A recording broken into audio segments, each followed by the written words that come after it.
हरि ओम नमो नमः मित्राणि। स्वागतम सर्वेषां संस्कृत विषय अध्ययने। स्वागत है मित्रों आप सभी का इस कक्षा में। आज हम शिशुपाल वधम के प्रथम सर्ग के अंतर्गत 48वां, 49वां और 50वां इन तीनों श्लोकों को पढ़ेंगे। तो आइए आरंभ करते हैं 48वें श्लोक को। तो 48वां श्लोक है विनोदमिच्छन्नथ दर्पजन्मनो विनोदमिच्छन्नथ दर्पजन्मनो रणेन कण्ड्वास्त्रिदशैः समं पुनः रणेन कण्ड्वास्त्रिदशैः समं पुनः स रावणो नाम निकामभीषणम् स रावणो नाम निकामभीषणम् बभूव रक्षः क्षतरक्षणं दिवः बभूव रक्षः क्षतरक्षणं दिवः। तो मित्रों, अब आज के इस श्लोक में भगवान श्री कृष्ण के रावण नामक अवतार का वर्णन देवर्षि नारद कर रहे हैं। इससे पूर्व वाले 47वें श्लोक तक उन्होंने जो हिरण्यकश्यपु के संहार करने के लिए नरसिंह नाम का अवतार लिया था, उन्होंने उस अवतार का वर्णन कर रहे थे। तो अब उसी ने कह रहे हैं, उसी हिरण्यकश्यपु ने उसके बाद त्रेता युग में रावण नाम से जन्म लिया। अब उसने रावण नाम से जन्म क्यों लिया, वह कैसा था, ऐसा इस प्रकार का प्रसंग इस श्लोक में हमें उत्प्रेक्षा के माध्यम से मिलता है। तो श्लोक का पदच्छेद करेंगे। विनोदम इच्छन अथ दर्प जन्मनः रणेन कण्ड्वाः त्रिदशैः समं पुनः स रावणः नाम निकाम भीषणम् बभूव रक्षः शतरक्षणं दिवः इत्यादि इसका पदच्छेद होगा। अब अर्थ अन्वयानुसार हम कैसे निकालते हैं। अथ विनोदमिच्छन अथ, अथ ले लेंगे। अथ का मतलब है तत्पश्चात, तदनंतरम, उसके बाद। जब आपने हिरण्यकश्यपु का नृसिंह नाम का अवतार लेकर के संहार कर दिया था, उसके बाद अथ का प्रयोग किया गया है। अथ सह, सह कहा, सह हिरण्यकशिपु, वह हिरण्यकश्यपु यानी कि उस हिरण्यकश्यपु ने पुनः, पुनः माने उसके बाद, पुनः त्रिदशैः समं रणेन दर्प जन्मनः कण्ड्वाः विनोदम इच्छन्। ठीक है, त्रिदशैः माने के देवताभिः, देवताओं के द्वारा या देवताओं के समम, समान, त्रिदशैः समम, देवताओं के समान, रणेन दर्प जन्मनः, रण में, युद्ध में जो उसने महासंग्राम करे, अनेकों देवताओं से युद्ध करा, तो उन देवताओं से युद्ध करने से उसके दर्प जन्मनः, रणेन दर्प जन्मनः, रण से यानी कि युद्ध के द्वारा जो दर्प का अहंकार उत्पन्न हुआ, उस अहंकार से उत्पन्न हुआ कण्ड्वाः। कण्ड्वाः का मतलब है खुजली को। ठीक है, तो अथ पुनः, उसके बाद उसने फिर से त्रिदशैः समम, देवताओं के साथ समानता से, रणेन दर्प जन्मनः कण्ड्वाः, देवताओं के साथ समान युद्ध करने से उत्पन्न हुई खुजली को विनोदम इच्छन, उस खुजली को, उस अहंकार रूपी खुजली को, दर्प को विनोदम इच्छन, विनोदित करने के लिए, यानी कि उसको दूर करने के लिए। ठीक है, अब इसमें यह बता रहे हैं कि रावण ने जन्म क्यों लिया। तो उसने देवताओं के साथ जब युद्ध करा, तो युद्ध करने के बाद फिर उसको अहंकार उत्पन्न हो गया। तो क्योंकि अहंकार इसलिए उत्पन्न हो गया क्योंकि उसको देवताओं ने पराजित कर दिया। तो देवताओं को पराजित कर दिया, तो देवताओं ने उसको पराजित कर दिया, तो पराजितता होने के कारण उसको अहंकार उत्पन्न हो गया, इसलिए उसने पुनः रावण के रूप में जन्म लिया। तो विनोदम इच्छन, और जन्म क्यों लिया?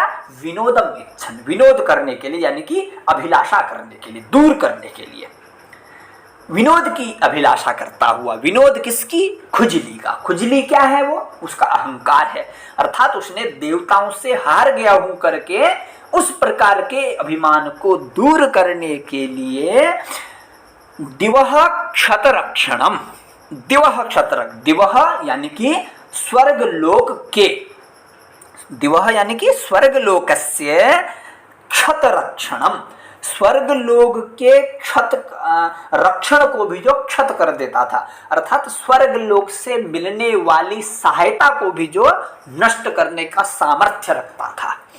उसको यदि स्वर्गलोक से भी यदि कुछ वैभव प्राप्त हो जाए तो उससे भी, उसको भी वह नष्ट करने का सामर्थ्य रखता था, अर्थात उसका वैभव उससे अत्यधिक था। तो दिवह क्षतरक्षणम, स्वर्गलोक की सहायता को नष्ट कर देने वाला। और कैसा है वो? निकाम भीषणम, सब रावण के विशेषण होंगे, क्रियापद यही है ना, स रावणो नाम बभूवः, वह रावण नाम का हुआ।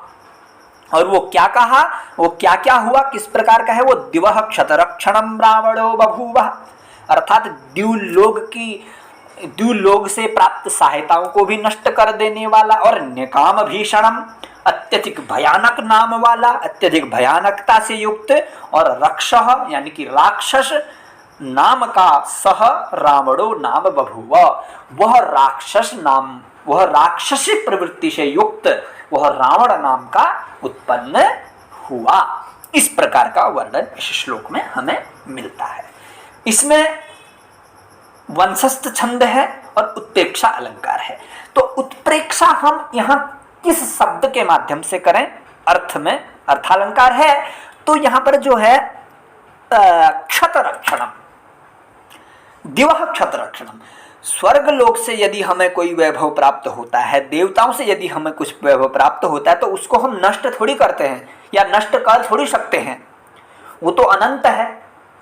तो यहाँ पर उत्प्रेक्षा कल्पना यह कही गई है कि वह मानो स्वर्गलोक से प्राप्त होने वाले सहायता को भी वह नष्ट कर देता था, मानो, इस प्रकार से यहाँ पर उत्प्रेक्षा की गई है। तो उत्प्रेक्षा अलंकार वंशस्थ छंद इस श्लोक में है। अब हम आइए 49वां श्लोक देखें।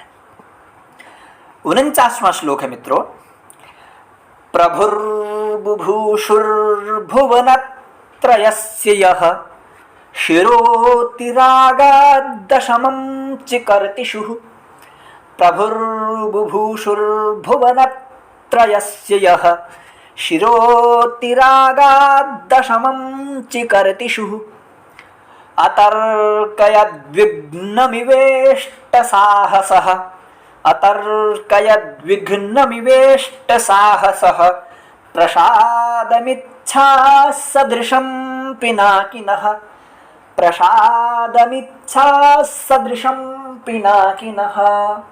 अब इसमें बता रहे हैं वो रावण का जन्म तो हो गया, वो रावण ही है, ठीक है, क्योंकि जिससे देवता भयभीत रहते हैं, जो स्वर्ग लोक जैसी मिलने वाली संपत्ति को भी नष्ट कर देता है। और पिछले श्लोक में यही बताया था कि रक्ष, वो राक्षस प्रवृत्ति का है, तो उसकी राक्षस रूपी प्रवृत्तियां कैसी हैं, वो किस प्रकार का था, वो इस श्लोक में हम जानेंगे।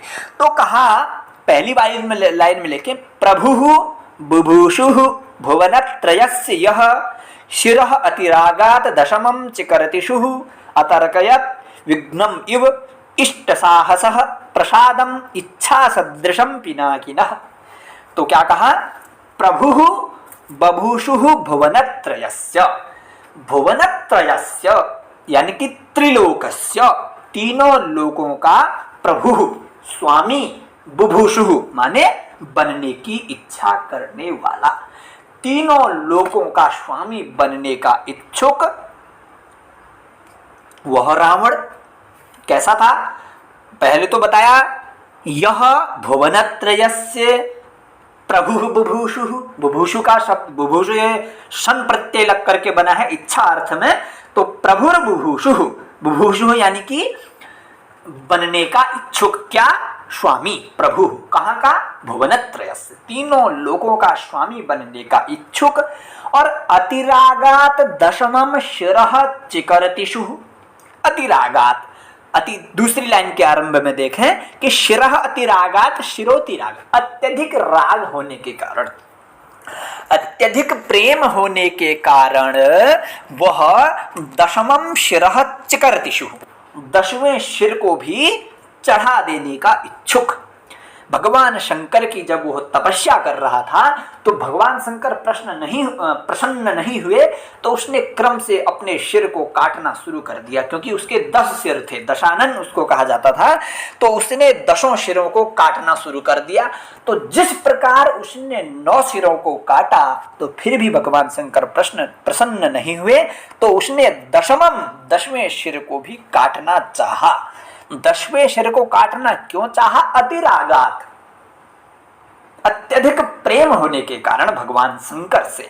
तो अतिरागात दशमम शिरः चिकरतिषु, अत्यधिक प्रेम से, राग से 10वें सिर को भी काटने का इच्छुक। चिकरतिषु, यह शब्द भी सन प्रत्यय से बना हुआ है, इसका अर्थ भी काटने की इच्छा वाला है। ऊपर वाले श्लोक में जो ऊपर वाली लाइन में जो बुभूषु था उसका अभिप्राय था बनने का इच्छुक, और इस चिकरतिषु का मतलब है काटने का इच्छुक। ठीक है, अर्थात जो तीनों लोगों का स्वामी बनने का इच्छुक था और अत्यधिक प्रेम होने के कारण 10वें सिर को भी काटने का इच्छुक था, इस प्रकार का वह रावण क्या करा उसने?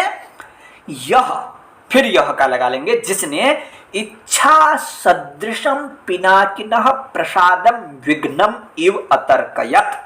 जिसने इच्छा सदृशम माने इच्छा के समान, इच्छा के समान माने मतलब अपनी इच्छा के आधार पर दिए जाने वाले पिनाकिनः प्रसादम, पिनाकिनः भगवतो शंकरस्य, भगवान शंकर के धनुष का नाम पिनाकी है, इसलिए पिनाक को जो धारण करने वाला है उनको पिनाकी कहते हैं। तो षष्ठी का रूप है पिनाकिनः, भगवान शंकर के इच्छा सदृशम प्रसादम, भगवान शंकर के द्वारा दिए गए, अपने आप ही दिए गए उस प्रसाद को यानी कि वरदान को वो क्या मानता था? विघ्नम इव अतर्कयत, विघ्न मानता था मानो, क्योंकि वो रावण है, राक्षस है, वह देवताओं के द्वारा प्राप्त वरदान को कुछ अच्छा न मानते हुए उसको क्या मानता था? विघ्नम इव, तो विघ्नम इव अतर्कयत। तो इससे यही मतलब चला कि वह 10वां सिर काटने का इच्छुक, तीनों लोगों का स्वामी बनने का इच्छुक, भगवान शंकर के स्वयं ही दिए हुए वरदान को विघ्न के समान मानता था। इस प्रकार का इस श्लोक में वर्णन है। यहां पर विघ्न के समान मानता था, इससे यह प्रकट होता है क्योंकि वो राक्षस प्रवृत्ति का था, क्योंकि राक्षस को हम कुछ चीज देते हैं तो वह राक्षसी प्रवृत्ति में ही प्रवृत्त कर लेता है, और यदि कि किसी हम बुरे आदमी को यदि अच्छी चीज भी देते हैं तो उसको बुरा आदमी उस अच्छी चीज को बुरा मानता है, यदि हम अच्छे आदमी को कुछ बुरी चीज दे दें तो वो उसको भी अच्छा ही मान लेता है। तो ऐसा इसका भाव है। तो वंशस्थ छंद तो क्रम चल ही रहा है पूरे सर्ग में। अब इसमें अलंकार की बात करें तो इसमें भी मित्रों उत्प्रेक्षा अलंकार ही है। वंशस्थ छंद चल ही रहा है क्योंकि अंतिम 74 और 75वें श्लोक में, 74वें पुष्पिताग्रा छंद है और 75वें अंतिम श्लोक में प्रथम सर्ग के शार्दूल विक्रीडित छंद है। तो इसमें वंशस्थ छंद है। और उत्प्रेक्षा अलंकार कैसे है ये जानते हैं कि विघ्नम इव इष्ट साहसः, एक शब्द रह गया इष्ट साहसः। इष्ट साहसः भी रावण के लिए विशेष है। यह इष्ट साहसः, जो इष्ट साहस मतलब साहस प्रिय, साहस ही जिसका इष्ट है, इच्छित है, जो साहस ही करते रहता है, हमेशा अपना साहस दिखाता है, वह इष्ट साहसः रावणः पिनाकिनः इच्छा सदृशम प्रसादम विघ्नम इव अतर्कयत। अतर्कयत यानी कि सोचता था, मानता था। अब उत्प्रेक्षा अलंकार की बात कर रहे थे हम, कहां पर उत्प्रेक्षा अलंकार हो रहा है? तो विघ्नम इव। अब मानो देवताओं से प्राप्त वरदान को कोई विघ्न थोड़ी मानता है। मानो उसने भी विघ्न माना नहीं, मतलब मानो विघ्न ही माना हो, क्योंकि वो इस तरह के कर्म करता था प्रसाद पाने के बाद भी। यदि कोई अच्छा वरदान देवताओं से प्राप्त कर लेता है तो उसका सदुपयोग करता है, उसने दुरुपयोग किया तो मानो उसके दुरुपयोगों के कारण वह जो वरदान है वो विघ्न ही हो, मानो विघ्न ही उसके लिए मिल गया हो। इसलिए विघ्न मानते हुए यहां पर उत्प्रेक्षा अलंकार हमें मानना चाहिए। अब हम आइए 50वां श्लोक देखें। 50वां श्लोक, क्षमा चाहूंगा नीचे वाली चौथी लाइन नहीं छप पाई, उसको मैं अच्छी प्रकार से आप सभी को समझा दूंगा। तो आइए पहले पढ़ लेते हैं। समुत्क्षिपन् यः पृथिवीभृतां वरं वरप्रदानस्य चकार शूलिनः। समुत्क्षिपन् यः पृथिवीभृतां वरं वरप्रदानस्य चकार शूलिनः। त्रिषत्तुषाराद्रिषुता ससभ्रमम्। जो चौथी लाइन है उतनी कठिन नहीं है, सरल सी है, नहीं छपी, उसके लिए मैं क्षमा चाहता हूं, फिर भी मैं आपको अच्छी तरह बताऊंगा। तो त्रिषत्तुषाराद्रिषुता ससभ्रमम् गृहाश्लेष सुखेन निष्क्रियम्। त्रिषत्तुषाराद्रिषुता ससभ्रमम् स्वयं गृहाश्लेष सुखेन निष्क्रियम्। अंतिम लाइन इतनी है, स्वयं गृहाश्लेष सुखेन निष्क्रियम्। तो पहले से देखते हैं। समुत्क्षिपन् यः पृथिवीभृतां वरं वरप्रदानस्य चकार शूलिनः। त्रिषत्तुषाराद्रिषुता, एक ही शब्द है, ससभ्रमं स्वयं ग्रहाश्लेष सुखेन निष्क्रियम। तो इसमें बता रहे हैं कि इसमें साथ साथ माघ ने यह भी बता दिया, महाकवि माघ ने, कि उसने भगवान शंकर से जो वर प्रदान किया, वर रूपी प्रसाद को ग्रहण करने के लिए वो ऋणी हो गया। तो उसने मानो ऋण को कैसे चुकाया उसको बताया जा रहा है। इसमें इस तरह का वर्णन हमें कुमार संभव में भी मिलता है, इस तरह का वर्णन यहाँ पर भी है। तो कहा कि पृथ्वी भृताम वरम, पृथ्वी भृताम यानी कि पर्वतों में, पृथ्वी धारयंती, पृथ्वी को धारण करते हैं कौन? पर्वत। तो यह पृथ्वी भृताम, जो पर्वतों के श्रेष्ठ, पर्वतों में श्रेष्ठ कौन है? मेरु पर्वत, सुमेरु पर्वत, कैलाश पर्वत भी कहते हैं। पर्वतों का राजा कैलाश पर्वत है, वैसे उत्तम की दृष्टि से जगह है तो सुमेरु पर्वत को माना जाता है। तो यह पृथ्वी भृताम वरम, जो पर्वतों में श्रेष्ठ, वरम श्रेष्ठम, तो पर्वतों में श्रेष्ठ हिमालय को समुत्क्षिपन् उठाता हुआ, क्योंकि कथा प्रचलित है कि उसने जब वो भगवान शंकर के पास गया तो भगवान शंकर अपने ध्यान में थे, उसकी बात नहीं सुन रहे थे, तो उसने कैलाश पर्वत को ही उठा दिया, उनकी तपस्या को भंग कर दिया। तो वही बात हो रही है कि जिसने पर्वतों के राजा हिमालय को उठाते हुए त्रिषत्तुषाराद्रिषुता सभ्रमम्, जिसने त्रिषत्तुषाराद्रिसुता, अब सर्वप्रथम यह पार्वती की बात हो रही है कि अद्रिसुता, अद्रिसुता कहते हैं पार्वती को। अद्रि माने होता है पर्वत, सुता माने होता है पुत्री। अद्रिसुता यानी कि पर्वत पुत्री, कैलाश पर्वत पुत्री यानी कि पार्वती। तो अद्रिसुता, और अद्रि कैसा अद्रि है वो? तुषार वाला। तुषार कहते हैं बर्फ को, हिम को।